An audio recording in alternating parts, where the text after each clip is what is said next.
Adding piping to your projects can be an elegant detail. This tutorial will show you how to neatly add them to edges like necklines using a method similar to a French seam. If I were to sew my piping to an edge using a regular method, it may look nice on the right side, but you'll have raw edges on the inside.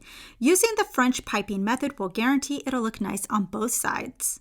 The first step is pinning the piping to the edge, but instead of pinning the piping to the right side, you'll be doing it on the wrong side. Also, make sure to line up the raw edges. Switch your sewing machine foot to a zipper foot or one that would be appropriate for sewing on piping. Sew the piping in place using a standard stitch. You don't need to sew right up against the piping, it's fine to have a little wiggle room.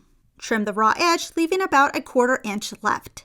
Pull the piping out and press with your iron.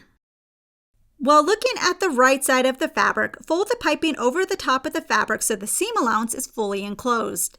Take it back to your machine and stitch close to the piping again. Now pull the piping away from the fabric so the seam allowance is on the wrong side of the fabric and press again.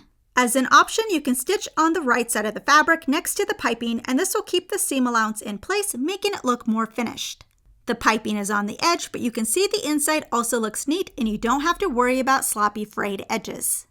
We hope you enjoyed this tutorial. Please subscribe and click the bell icon to get notified of our new releases. Also check out ProfessorPincushion.com to view our complete library with well over 450 sewing tutorials. If you would like to directly support us, you can join our YouTube membership and earn some exclusive perks. Thanks for watching!